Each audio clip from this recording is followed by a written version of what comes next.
Olá, meus amigos. Estudo da lição número 12, a parte de quarta-feira, falando sobre a pessoa do Espírito Santo, a ação do Espírito Santo, a guia do Espírito Santo em nossa vida. Sabemos que o Espírito Santo é aquele que nos conduz no caminho certo, precisamos sempre dessa orientação, porque nossa tendência pecaminosa nos leva sempre para longe de Deus. É o Espírito Santo que nos guia no caminho certo. Nas ilhas da Oceania existem os caçadores de ovos de gaivotas. Eles vivem e sobrevivem da venda desses ovos. Eles sobem a grandes alturas, penhascos imensos, para que possam conseguir achar ninhos de gaivotas. E quando eles estão, muitas vezes, no meio do trabalho, uma cerração densa acaba ocupando toda a montanha e os caçadores de ovos de gaivotas ficam sem saber por onde descer ou em que direção fica a casa deles. Quando as famílias percebem que existe essa cerração, eles vão para a base do penhasco das montanhas e ficam cantando hinos, velhos hinos tradicionais.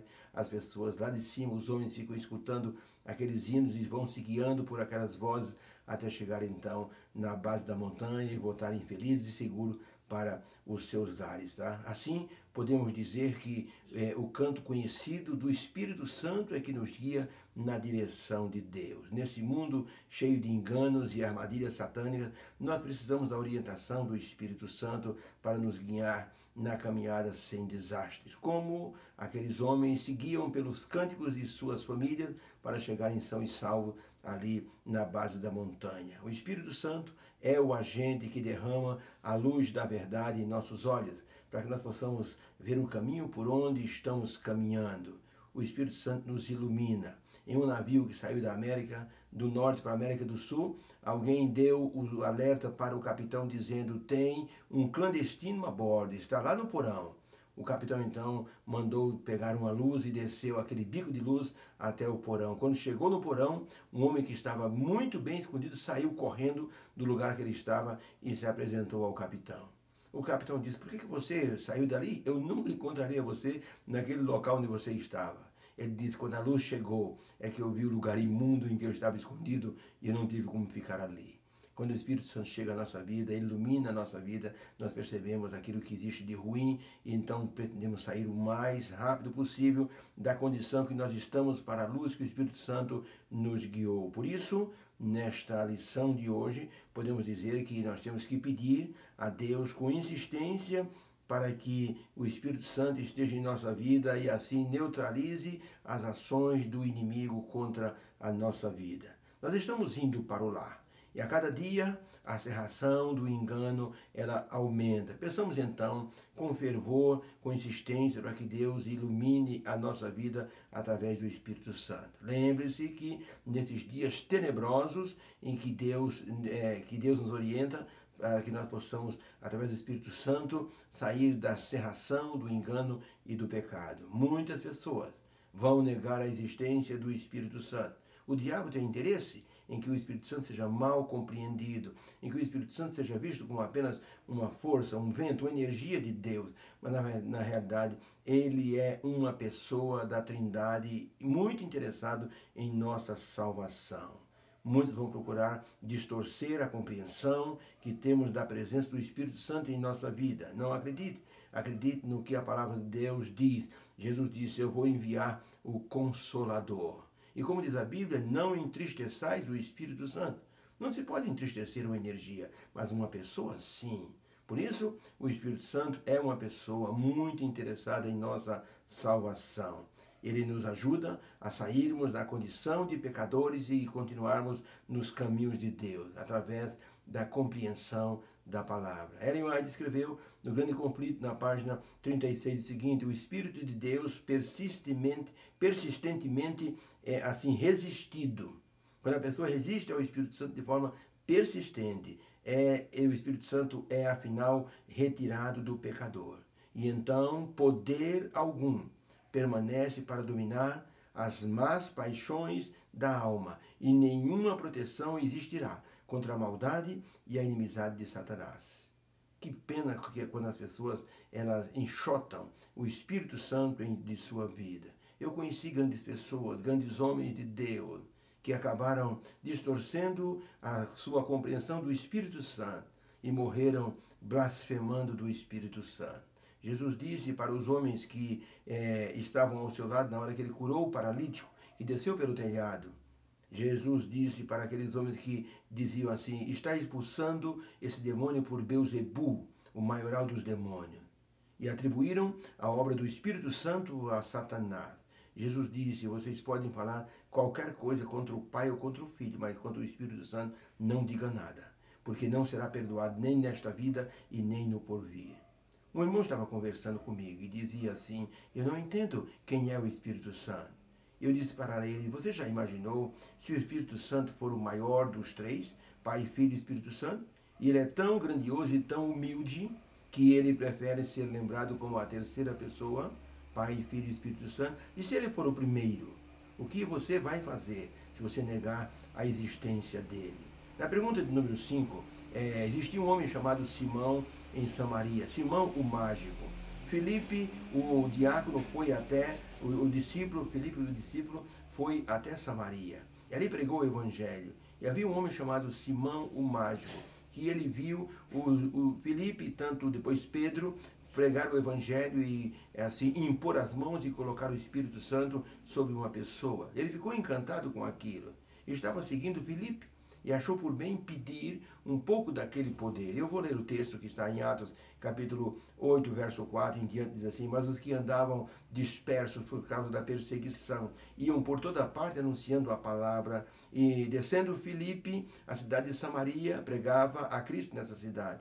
E as multidões unanimemente prestavam atenção ao que Filipe dizia, porque ouviam e viam os sinais que ele fazia. Estava ali um certo homem chamado Simão, que anteriormente naquela cidade exercera a arte mágica.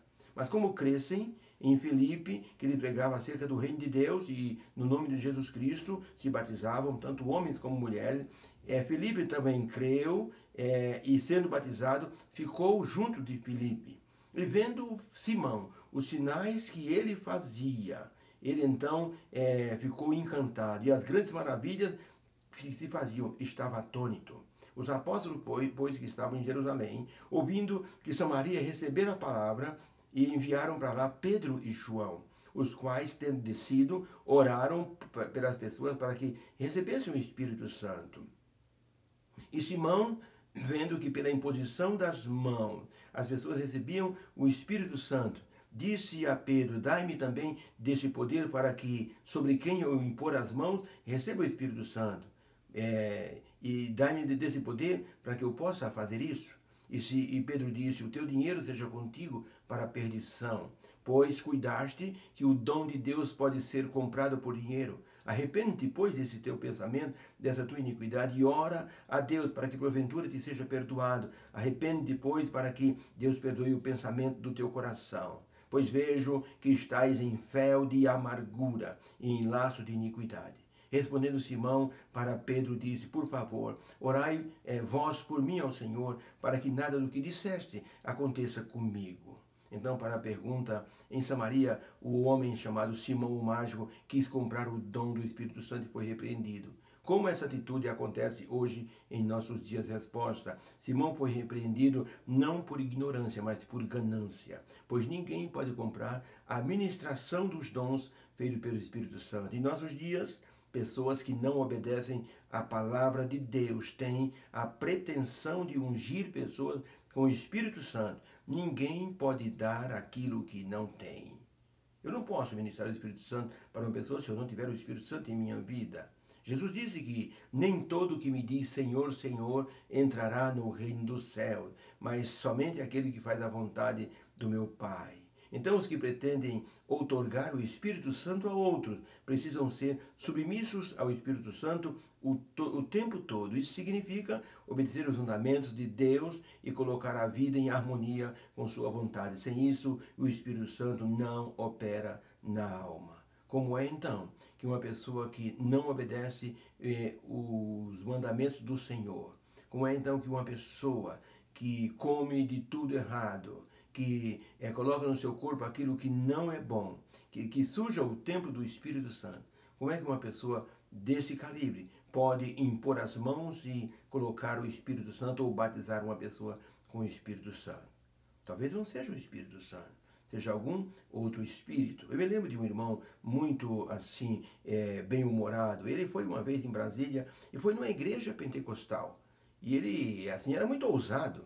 Até depois, conversando com ele, disse, você é doido, rapaz, fazer uma coisa dessa? Ele disse, não, eu fui lá naquela igreja, aquele monte de crente, caindo pelos cantos da igreja e gritando e enrolando a língua e falando um retetê lá louco, e dizendo que era o Espírito Santo que baixou neles, e eles estavam com dom de língua, e acharam que eu tinha o dom da palavra, porque eu falava bem, dizia aquele irmão. Sabe o que eu fiz? Subi no púlpito e falei para os irmãos claramente e abertamente. Irmãos, olha, eu estou aqui na igreja, estou contente de estar com vocês, são meus irmãos em Cristo, mas eu tenho uma advertência para vocês, mandada por Deus.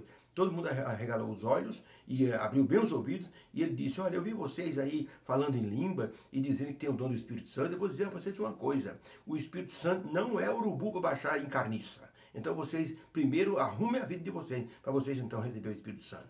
Arrancaram ele do púlpito. Ele disse, mas eu falei. Falei porque como é que uma pessoa, ou pessoas que não se preparam, querem ter o dom do Espírito Santo? O Espírito Santo não é uma brincadeira. O Espírito Santo é uma pessoa com poder que está trabalhando pela nossa salvação.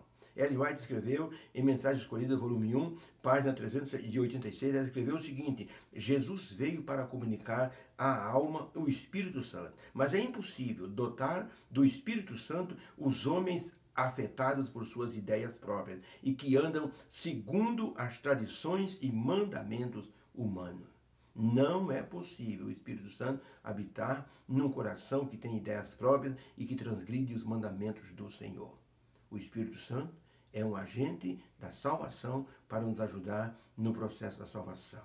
Ele vos ensinará todas as coisas que eu vos tenho ensinado, e vos fará lembrar de tudo que eu vos disse. E ele falará não de si, mas de mim, diz o Senhor Jesus. Obrigado, meu Deus, pela pessoa do Espírito Santo. Obrigado, Espírito Santo, porque estás conosco, nos ajudando a entender o plano da salvação. Ajuda-nos a vencermos o pecado das tentações e ficarmos livres do engano satânico nesses últimos dias. Agradecemos em nome de Jesus, em nome do Pai, em nome do Espírito Santo. Amém.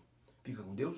Deus abençoe você. Tenha uma quarta-feira abençoada na presença do Senhor. E que o Senhor nos ajude a entendermos a ação do Espírito Santo em nossa vida. Oremos pelo poder do Espírito Santo cada vez mais. Fica com Deus. Amém.